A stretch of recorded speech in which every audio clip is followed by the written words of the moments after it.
The KrAZ-255, or as we know it, the Tayga 6455B, was a significant asset during the Cold War, symbolizing the Soviet Union's emphasis on military readiness and its capability to deploy resources across its vast and often inhospitable territories.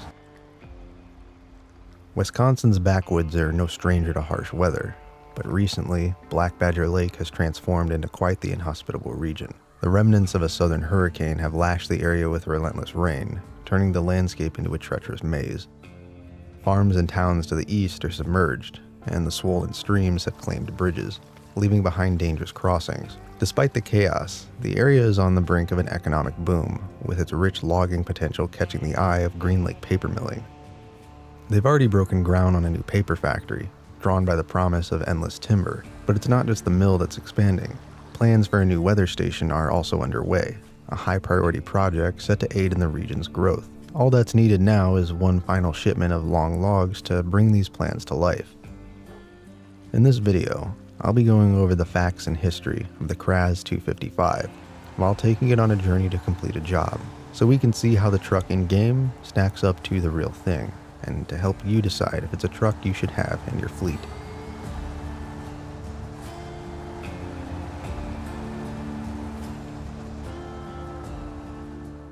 To start my journey, I need to get this load of long logs secured. I'm heading up to the log station on the hills northwest of the garage. I'm picking this station for a reason. It's got an unlimited supply of long logs, and I want to keep the stations in the south fully stocked in case I need to make a run from Grainwoods River to get logs. Let me go over the Tayga really quick. It's obviously based on the KrAZ-255B, the only differences being minor. It lacks vents on the side of the hood, the headlights are a bit larger, and the roof is flatter, so it's very nearly visually identical. Mine is equipped with the stock engine and the off-road gearbox. The raised suspension upgrade is in main, which I haven't gotten to yet. But even without it, the 6455 still has 48-inch tires, and the raised suspension only bumps it up to 50. It has always-on all-wheel drive and diff lock, making it crazy capable anywhere, and it's very easy to drive. This truck has a long frame, making it compatible with nearly the entire suite of add-ons. It has enough room for the spare tire, a loading crane, a flatbed, and a trailer. It's very versatile.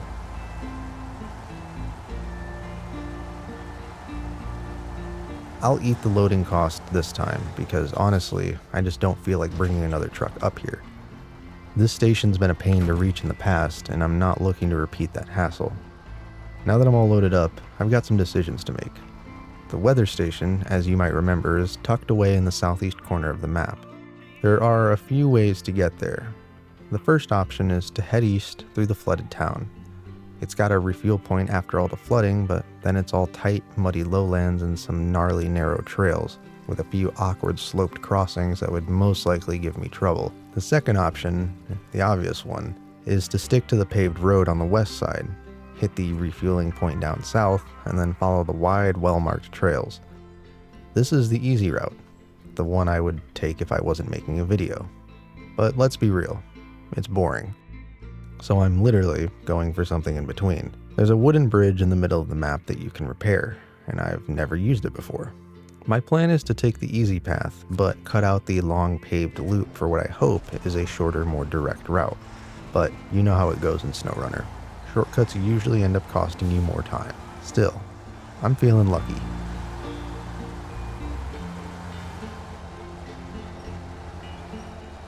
The map makes this runoff look like a breeze, but let me tell you, it's anything but. The terrain here is downright treacherous. Odd angles, massive rocks. It's a real test of your driving skills and your truck. I brought a few vehicles up and down this path. The White Western Star, the ANK-38, the Pacific P16, and the Tayga 6436. Out of all of them, the 6455 has felt the most stable, despite carrying the heaviest load of the bunch. The KrAZ-255 is a Soviet-era heavy-duty off-road truck that was first introduced in 1967. It was produced by the KrAZ automotive plant in Ukraine and became one of the most iconic trucks of the Soviet era, renowned for its durability and off-road capabilities. being described as a truck intended for extreme operations. The 255 was primarily used by the Soviet military, but also found applications in civilian industries, particularly in harsh and remote environments. It was vital for remote construction projects and found use as a beast of a logger in the backwoods of Russia. When it came to the 6x6 trucks deployed by the Soviets, the 255 was the heaviest and thus the most powerful. Powered by a 14.9-liter Yams V8 diesel, making 240 horsepower and 651 foot-pounds of torque. It has a top speed of 44 miles per hour. Its 87-gallon fuel tanks can take it 370 miles on paved roads, giving it just under 5 miles to the gallon. Not bad for weighing 26,000 pounds unloaded, but with this truck's extensive capabilities, rarely is it traveling empty. Being able to more than comfortably transport an additional 11,000 pounds off-road, thanks to some 52 by 21-inch low-pressure tires, made it to a 5-speed manual with a 2-speed transfer case.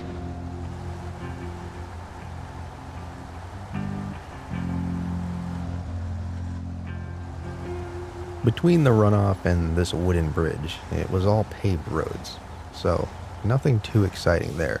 But here's where things get tricky. The most obvious path forward is straight up this other runoff, directly in front of me that leads to the brick factory. But this one's got even more rocks, and we all know how rough it is trying to get traction on rocks. The last thing I want to do is lose my momentum with this heavy load. If I were carrying something lighter, I might risk it, but I've got a bad feeling I'd end up getting stuck. The only truck I have nearby for recovery is the GMC 9500, and let's be real, it doesn't have the off-road readiness to pull me out of that mess. So here's the plan. I'm going to take some of the winding trails to the east and rejoin the main trail just past the brick factory. It might not be the shortest route, but I feel like it's the smartest one.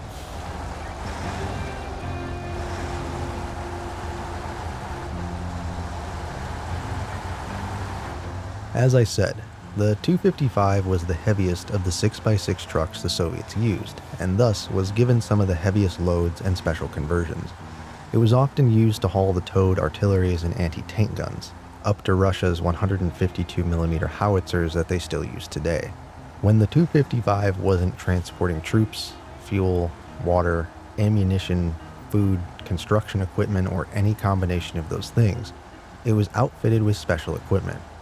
The 255 was a pathfinder, leading convoys through inhospitable, uninhabited, and sometimes impassable terrain.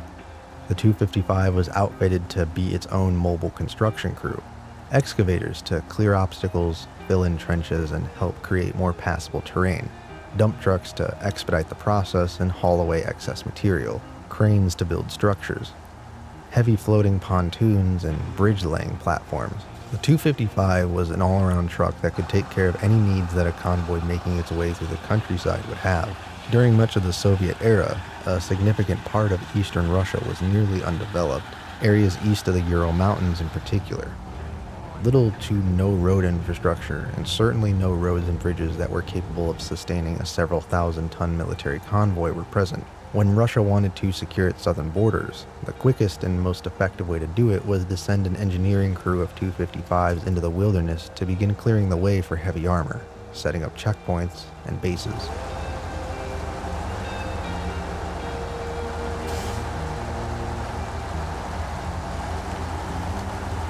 I've got to say, I'm kind of shocked by how easy that was.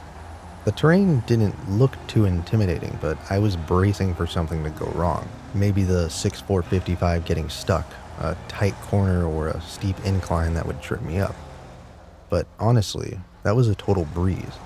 If I have to get logs from the northernmost station again, that's the route I'm taking for sure, because I was back on the main road in no time, heading towards the final stretch to the weather station. Alright, time to explore the 6.455's model, because there's a few things I want to go over. First off is this assortment of levers. 5 additional levers jut out from the cabin floor. The largest one is pretty obviously the parking brake. The remaining 4 are some combination of a lever to disengage the front axle, one to potentially disengage one of the rear axles or differentials, and one for controlling the speed of the transfer case. That's just guesswork mostly. Everything I read just said the 255 has a basic 5-speed with 2 low gears, so there was no mention of any additional functionality of its drivetrain, except for one thing. If you've ever peered through the 6455's frame, you've probably noticed it has 2 drive shafts. This isn't particularly uncommon in heavy off-road trucks, but it's something that made the 255 stand out in 1967. The purpose of having 2 drive shafts is exactly what you think it is. By having the second drive shaft go straight to the second differential, it more evenly distributes torque to both rear axles, rather than having the first axle sap some of the power and torque as it outputs to the second axle. It also helps with durability. It puts less stress on one singular drive shaft, and if one breaks, the 255 can still move since one axle will still be powered. It also has a low-poly carbureted V8 modeled under the hood, which is always great to see. It's even modeled correctly, with these straight radiator hoses and coolant reservoir mounted on top of the radiator.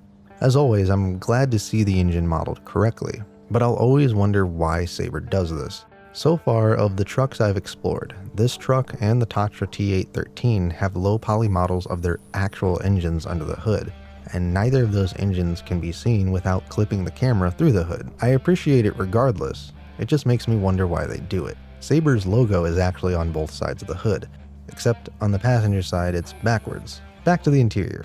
The vents for the heater on top of the dash are different from all the ones I've seen in pictures, whereas the 255 just seems to have 2 smaller vents on each side. The interior of the cabin is wrapped in leather, just to act as a little bit of insulation against the bare metal.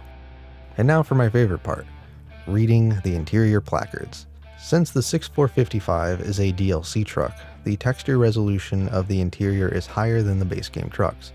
High enough that Google Lens can make out what these little placards say and translate them. The label farthest on the passenger side has a whole bunch of warnings about the starter. According to Google Lens, it translates to, "Attention, do not leave the starter on for more than 20 seconds. Intervals in between startings must be no less than 1 minute. Allowed number of repeated startings, no more than 3. This is to remind the crew of the limitations of the starter motor, not to overheat it, exhaust the battery trying to start the truck, and to not flood the motor. Moving from right to left. This diagram underneath the shift pattern I believe is talking about drivetrain stuff. Some text on here is still too low resolution, the translator can't make it out correctly, but what it did make out was front, power, turn on, and differential. So that's my best guess. The button on the top left is for heating the fuel to help with cold starts. To the right of that is the buttons for the choke.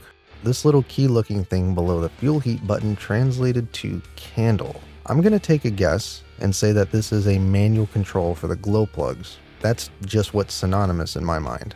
The label underneath that translates to, it is prohibited to start the heater without antifreeze and fuel. Operation without water more than 30 degrees Celsius, 85 degrees Fahrenheit, and heating the fuel more than 60 degrees Celsius, 140 degrees Fahrenheit. This is obviously a warning about running an auxiliary heater when the truck is off or running cold. Although I'm confused why you can't use water more than 86 degrees. That's nowhere near boiling or anything. Heated fuel makes sense. You don't want a combustible substance to get too hot. But still, that's a bit of a confusing label for me. There's also a decent chance it's just translated incorrectly. If anybody has any insight on that, please share, and I'll leave a correction somewhere. Now, this is the part I've been dreading. The weather station has 2 main access routes, and neither one is a cakewalk. Both are steep, muddy inclines littered with rocks. The west side has a wider entrance and more winch points, which is a plus. There's also a spot halfway up where you can switch to the east side path, which is smoother but steeper. What's got me nervous is that my KrAZ-255 got stuck on one of these inclines before trying to deliver medium logs, and it needed a push from the Chevy 1500 to make it up. Luckily, the 1500 is still up there if I need a hand, but hopefully it won't come to that. Hopefully the 6455 is strong enough to do it on its own.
Through mashing the low gears and wiggle steering, the 6455 made it up the hill unassisted. The hill was very steep. I nearly thought I wasn't going to make it, but the 6455 is an indomitable truck, not quick to give up, truly earning its place in my fleet as an exceptionally capable heavy hauler that can handle the toughest terrains with maneuverability to match. Long logs are a challenging cargo type. They're one that's always given me issues. They weigh a ton, they require the best of the best trucks to take care of efficiently, and Snowrunner always seems to put the most painful routes in your way to deliver them. I foresee the 6455B remaining my main log rig for quite a while. Stability, dependability, and it's great on fuel. It has a whole suite of add-ons to make it viable for any job, and it's good looking. Just some classic Russian muscle, a vehicle tough as nails. While it was bred out of necessity to survive in unforgiving landscapes, it thrived. It did so in times of conflict, supporting armies and nations. It continues to do so in times of peace, supporting economies and industries. The KrAZ-255 was more than just an off-road truck. It was a lifeline across the unforgiving expanses of Siberia and Eastern Europe.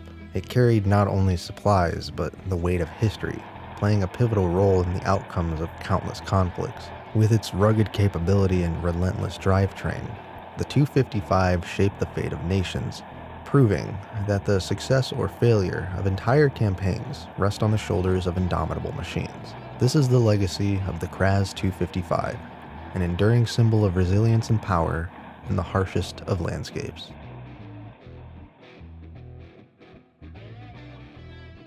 Thank you guys for watching, and I hope you enjoyed taking a deeper dive into the Tayga 6455 and learning about the KrAZ-255B. What's been your experience with the 6455? Do you have any additional knowledge on the 255 you'd like to share? Leave a comment, and there's a good chance I'll respond to them at the end of one of my videos, when I do a comment response like I did on the collab video. If you enjoy my videos, any kind of support is appreciated, from a simple like to sharing this video with like-minded people. But that's going to be it from me, guys. Thanks for watching.